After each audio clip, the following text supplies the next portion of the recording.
pemerintah sudah berusaha keras untuk menyelesaikan persoalan itu dan masih dalam proses terus.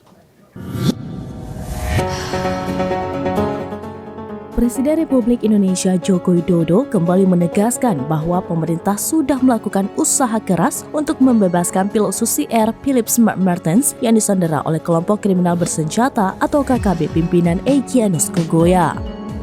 Jokowi mengatakan bahwa pemerintah tidak berdiam diri terkait kasus tersebut. Kendati demikian, Presiden mengaku tak bisa membuka semua hal yang dilakukan pemerintah dalam upaya pembebasan pilot Susi Air. Ia menegaskan hingga saat ini upaya pembebasan masih terus dilakukan di lapangan. Jokowi juga mengatakan bahwa ia telah menggelar rapat internal terkait pembebasan Kapten Philips bersama pimpinan daerah.